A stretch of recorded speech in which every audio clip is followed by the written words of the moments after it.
ఎక్కడమ్మా? దుర్గి కనబట్టం లేదు. కుక్క పిల్లతోట ఆడుకుంటున్నదమ్మా. వచ్చేస్తున్నానమ్మా. నానమ్మ యచ్చిగాన్ని చూసుకో, నేను బడికెళ్తాను.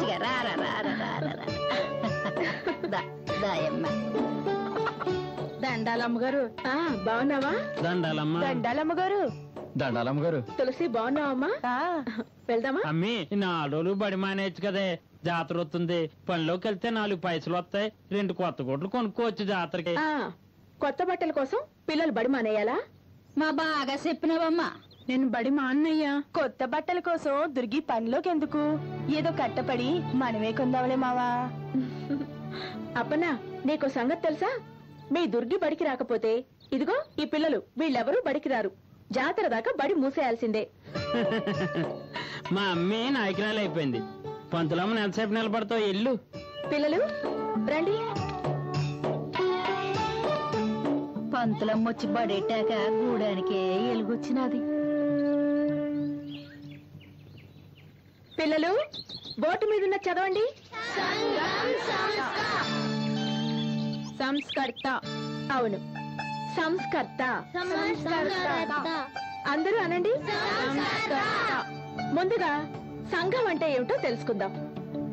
మన ఊళ్ళో మీ కుటుంబం ఉంది, మీ కుటుంబం ఉంది, మీ కుటుంబం ఉంది. కుటుంబం అంటే మీ ఇంట్లో ఉండే వాళ్ళందరూను. నువ్వు, మీ అమ్మ, మీ నాన్న, మీ అన్నయ్య, మీ చెల్లెలు, మీ అక్క, మీ తాత, మీ అవ్వ, ఇలా ఇంట్లో ఉండే వాళ్ళందరినీ కలిపి కుటుంబం అంటారు. అలాగే ఒక ఊళ్ళో ఉన్న కుటుంబాలన్నీ కలిపితే సంఘం అవుతుంది. అర్థమైందా? ఇప్పుడు సంస్కర్త అంటే ఏమిటో తెలుసుకుందాం. సంస్కరించేవాడు సంస్కర్త. సంస్కరించడం అంటే బాగు చేయడం. సంఘాన్ని బాగు చేసేవాణ్ణి సంఘ సంస్కర్త అంటారు. సంఘాన్ని బాగు చేయడం ఎందుకు? ప్రతి సంఘానికి ఆచారాలుంటాయి. అందులో కొన్ని దురాచారాలుంటాయి.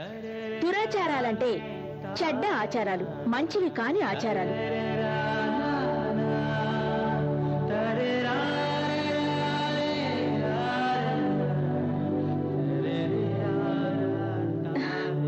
అర్థం కాలేదు కదూ? మా నీళ్ల ముందు పొద్దున్నే ఊడ్చి కళ్ళాపు జల్లి ముగ్గు పెట్టుకుంటాం. ఇది మంచి ఆచారం. అలా కాకుండా ఇంటి ముందు శుభ్రం చేసుకోకుండా వదిలేస్తే అది దురాచారం. మనం పెంచుకునే ఆవుల్ని మేపడం, మేకల్ని మేపడం మంచి ఆచారం. కాని అమ్మవార్లకి కోళ్లని మేకల్ని భక్తి పేరుతో జాతరలలో బలివ్వడం దురాచారం. మరి మనం జాతరలలో అమ్మోరికి బలిస్తాం కదమ్మా. అదే సంఘంలో ఉన్న చాలా మందికి మామూలుగానే అనిపిస్తాయి. సంఘం గురించి ఆలోచించేవాళ్లు, సంఘాన్ని పట్టించుకునేవాళ్లు దురాచారాన్ని సంఘానికి తెలియచేస్తారు. వాటిని ఆపడానికి ప్రయత్నం చేస్తారు. వాళ్లని సంస్కర్తలు అంటారు. ఇది జంతువుల వరకే చెప్పాను. వెనకటి రోజుల్లో మనుషుల్లో కూడా చాలా దురాచారాలుండేవి. భర్త చనిపోతే బతికున్న భార్యని కూడా చనిపోయిన భర్తతో కలిపి కాల్చేసేవారు. అయ్యయ్యో, నిజమా? నిజమే. అది ఆనాటి దురాచారం. అటువంటి దురాచారాన్ని రాజా రామ్మోహన్ రాయ్, బెంటింగ్ లాంటి సంస్కర్తలు రూపుమాపారు. అటువంటి దురాచారం ఎవరైనా చేస్తే శిక్షించేలా చట్టాలు కూడా చేశారు. మన ప్రాంతంలో కూడా కొన్ని దురాచారాలు ఇప్పటికీ ఉన్నాయి. అటువంటిదే బాల్య వివాహం. బాల్య వివాహం అంటే? బాల్య వివాహం అంటే 7-8 ఏళ్ల పిల్లలకే పెళ్లిళ్లు చేసేయడం. పిల్లలు అదేదో ఆట అనుకునేవారు. పెళ్లంటే వాళ్ళకి తెలీదు. ఇది చట్టరీత్యా నేరం. అంటే పోలీసులకి తెలిస్తే ఆ పెళ్లి చేసే పెద్దవాళ్ళని తీసుకెళ్లి జైల్లో పెడతారు. దీనికంటే పెద్ద దురాచారం మరొకటుంది. 10 ఏళ్ల ఆడపిల్లకి 40-50 ఏళ్ల వయసు గల మగవాడితో పెళ్లి. వయసు మళ్లిన ఆ భర్త ముందే చనిపోతే ఆ పెళ్లి కూతురు చిన్నతనంలోనే వితంతువైపోతుంది, విధవరాలైపోతుంది. బొట్టు, కాటుక అన్నీ పోతాయి.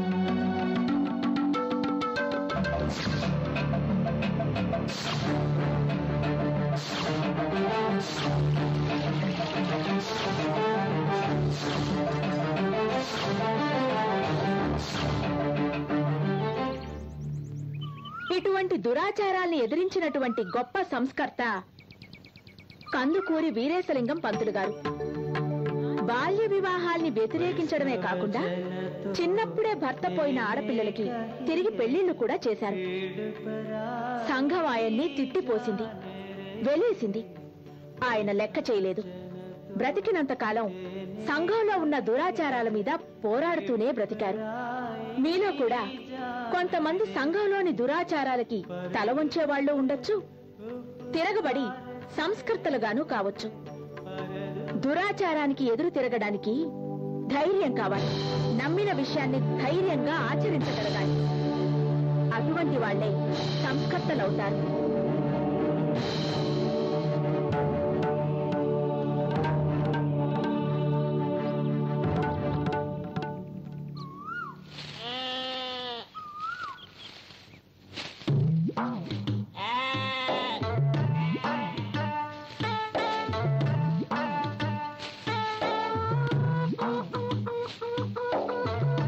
చూపెట్టే బొట్టు వరుస తప్పుతుంది. ఏ దిట్టి తగులుతుందని భయమా? తూలి కింద ఆడతామో అని చూస్తున్నాను. ఏటి అర్థం కాదు. మీరందరూ ముస్తాబాయ్ బేగే వచ్చేయండి మా ఇంటికి, జాతరకి వెళ్దాం. అలాగే.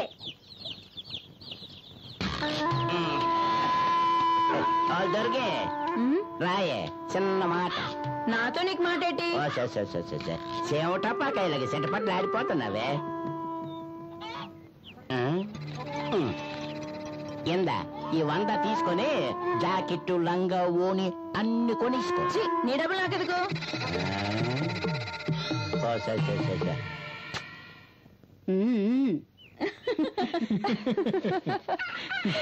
నాన్నమ్మ రాయమ్మి రాయమ్మి రాయమ్మి. నా బంగారు తల్లి. ఇదా నాకే? నీకే. అచ్చంగా నాకే? అచ్చంగా నీకే. మా నాన్నమ్మ ఎంత మంచిదో.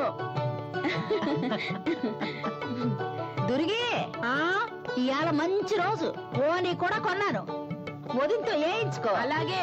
దుర్గి అంటే మా అమ్మకి ఎంత పహనవో.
సత్తమ్మ ఈ రోజు అమ్మవారి ముందు ఏ ఆడపిల్లకి ఏ మగోడు బొట్టెట్టినా అది ఆడి పిల్లం అవుద్ది. అది మన ఆచారం. అంటే ఇవాళ నుంచి నువ్వు నా పెళ్ళానివే.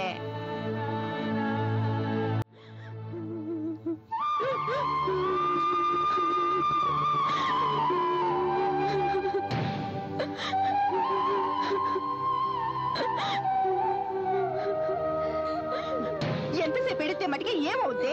బొట్టెట్టినంత మాత్రాన అన్నం పుణ్యం ఎరగని చిన్నపిల్ల